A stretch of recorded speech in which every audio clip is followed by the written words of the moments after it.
Hai sahabat sukses, saya Victor Chen dari Victor Chen Consultant. Terima kasih sudah menonton video ini.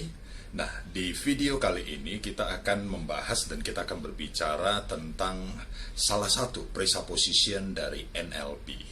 Nah, apa itu presupposition? Presupposition itu lebih kita boleh sederhanakan adalah prinsip-prinsip dan nilai-nilai.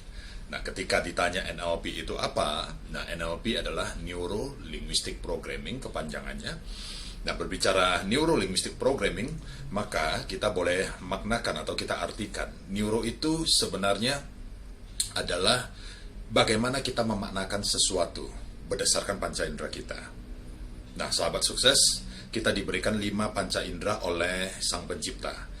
Kita punya visual, penglihatan, kita punya auditorial, kita bisa mendengar suara-suara apapun dalam kehidupan ini. Ketiga, kita berbicara tentang kinestetik, indera peraba kita, dan kita berbicara olfactory, penciuman, dan gustatory adalah pengecapan kita. Nah, ketika kita melihat sesuatu, kita mendengarkan sesuatu, ataupun kita merasakan sesuatu, kita menyimpulkan sesuatu, nah itu muncul makna di kepala kita. Nah, itulah yang kita boleh sebut sebagai neuro, bagaimana kita memaknakan sesuatu. Nah, menarik sekali teman-teman, sahabat sukses. Nah, kita diberikan kemampuan neuro oleh Sang Pencipta ini untuk apa? Agar kita dalam hidup ini, kita bisa memaknakan sesuatu itu lebih bermanfaat, kata NLP. Nah, jadi di sini kita tidak berbicara tentang benar dan salah, karena NLP berfokus kepada hal itu bermanfaat atau tidak, bukan benar atau salah. Oke, nah jadi kalau kita berbicara bermanfaat, misal contoh teman-teman, ya katakanlah mungkin teman-teman pernah mendengar ada istilah statement yang mengatakan seperti ini. Kita harus selalu berpikir positif dalam situasi apapun. Ya, ketika kalimatnya hanya berbunyi seperti itu, maka saya dalam tanda kutip sedikit mengkritik kalimat itu dalam arti dalam situasi apapun ya kita harus lihat situasi yang bagaimana, konteksnya seperti apa. Contoh nih, misal sahabat sukses, Anda sedang berjalan di sebuah jalan kecil, gang malam, ya gelap total, sunyi senyap, dan ada orang yang mengikuti Anda dari belakang. Wah, dan Anda perhatikan orang itu, misalkan orang itu badannya besar, ya, rambutnya panjang, ya, terus berewokan, hitam, ya. Bukan maksud saya orang-orang dengan model seperti itu pasti dalam tanda kutip, tidak ya. Nah, pertanyaan saya, apa makna yang muncul di kepala Anda dalam situasi tersebut? Nah, apakah tetap positive thinking teman-teman? Oh, jangan-jangan ini orang bla bla bla dan sebagainya. Tidak. Nah, jadi ketika kita berasumsi yang mungkin bagi orang lain katanya, wah, you negative thinking. Bagi saya itu adalah sebuah perilaku agar kita bisa lebih waspada.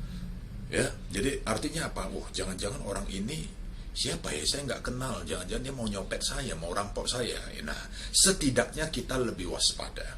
Nah, dalam konteks ini, neuro ini artinya apa? Kita memaknakan sesuatu hal agar lebih bermanfaat untuk kita terima. Itu singkatnya ya, secara neuro. Nah, berbicara linguistik, sahabat sukses, linguistik sendiri ada 2. Ya, yang pertama adalah kita sebut verbal. Artinya setiap ucapan kita, kata-kata kita, kalimat kita. Nah, jadi kalau sahabat sukses, teman-teman semua, setiap hari berucap apapun, itu adalah satu bentuk linguistik. Ya. Nah, kalau non-verbal, yang kedua adalah kita berbicara semua perilaku kita, termasuk dalam bahasa tubuh kita. Termasuk ekspresi kita dan sebagainya. Ya, jadi kalau linguistik kita berbicara tentang bahasa, yaitu ada verbal dan ada non-verbal. Nah, yang ketiga, programming. Programming itu apa? Kalau dalam istilah komputer, itu adalah satu istilah, satu set prosedur yang akan menghasilkan output tertentu. Berarti di dalam kepala kita ini ada satu set prosedur. Ibaratnya kalau dalam sebuah organisasi perusahaan itu ada SOP. Nah, SOP Anda seperti apa di dalam kepala Anda, itu akan mempengaruhi output Anda. Jadi seseorang melakukan apapun yang mereka lakukan berdasarkan prosedur yang ada di dalam kepala mereka. Nah, itulah yang kita boleh katakan prinsip, nilai, etika, moral, dan sebagainya. Nah, itu bisa terletak dan tergantung kepada lingkungan, pergaulan, ya. Artinya kita proses belajar seperti apa dan sebagainya. Nah, itu akan membentuk satu set prosedur di kepala kita.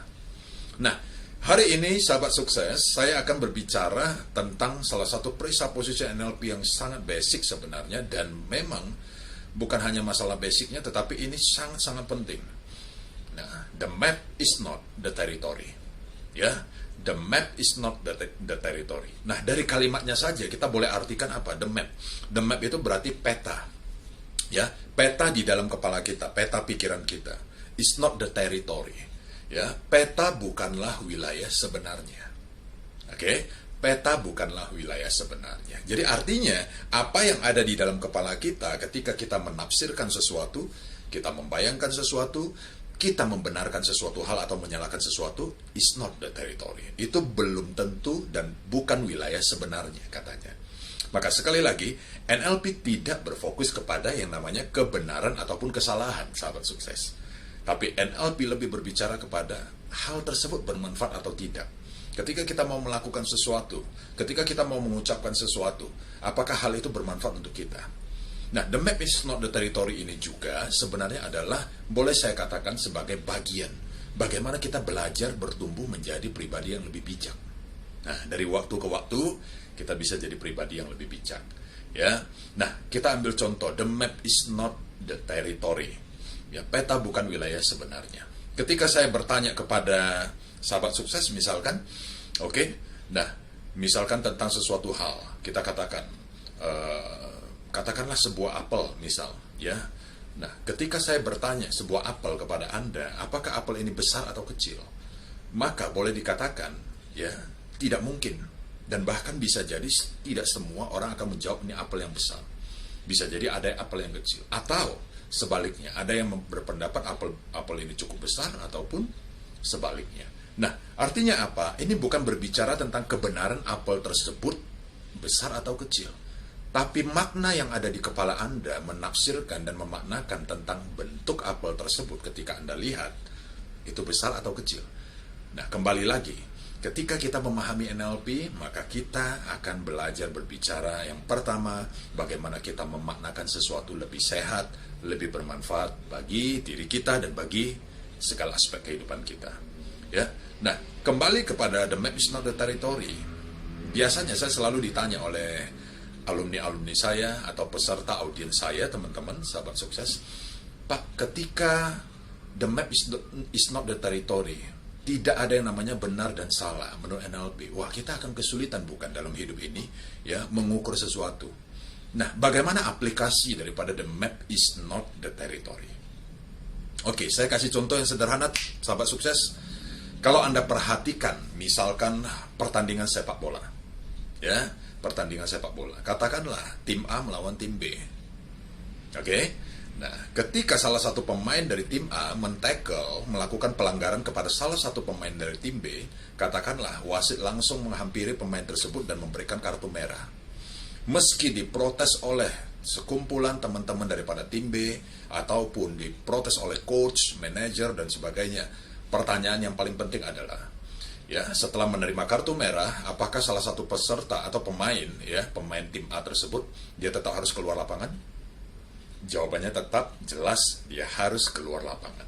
Nah, kalau dia keluar lapangan, berarti keputusan daripada si wasit itu valid. Jadi wasit memutuskan apa, ya tetap harus dilakukan. Nah, dengan kata lain apa? Di sini kita tidak berbicara tentang benar dan salah dulu, ya. Kita tidak berbicara benar salah, ya. Siapapun kita, siapapun Anda, ya, ketika selama bermain sepak bola, maka keputusan wasit yang harus dihormati dan harus dihargai. Nah, jadi kalau kita mengaplikasikan the map is not the territory, berarti kita harus lihat situasi, kapan, di mana, konteksnya bagaimana. Contoh, teman-teman sahabat sukses, ketika kita berbicara dengan orang tua, berarti kita harus ya menghormati dan menghargai mapnya daripada orang tua, meskipun terkadang belum tentu sama dengan kita. Oke, ukurannya apa? Selama hal tersebut tidak melanggar prinsip Anda dan tidak mencelakai Anda, is okay. Saya kira tidak ada masalah. Ya. Nah, ketika kita berbicara dengan atasan kita, dan ingat, semua atasan pasti ingin juga dihormati dan dihargai. Maka kita harus menghargai map daripada atasan kita. Nah, the map is not the territory adalah berbicara kita harus bisa menjadi pribadi yang lebih sehat, lebih bijak. Ya, kapanpun, dimanapun, dalam menghadapi siapapun, kita tahu apa yang harus kita lakukan, apa yang harus kita ucapkan, yang sesungguhnya apakah itu bermanfaat untuk kita atau tidak. Nah, karena ketika kita mengukur sesuatu benar atau salah, teman-teman, sahabat sukses, sedikit kesulitan saya kira. Karena kenapa? Anda bisa bayangkan berapa miliar penduduk yang ada di muka bumi ini. Belum tentu semua mempunyai pendapat yang sama dengan kita akan tentang sesuatu hal. Ya, maka itu saya mengatakan the map is not the territory. Ini sesungguhnya adalah sebuah prinsip yang bagus dalam hidup. Ketika kita bisa memaknai ini dengan baik, kita bisa menjalankan dalam kehidupan kita, maka sesungguhnya dalam kehidupan kita bisa lebih bijak dan lebih dewasa.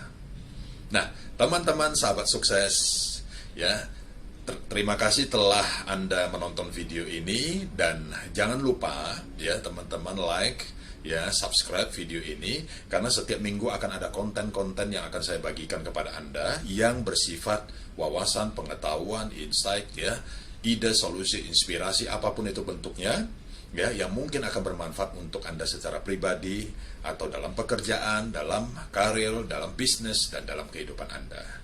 Terima kasih sudah menonton video ini. Kita akan jumpa di video berikutnya. Salam sukses.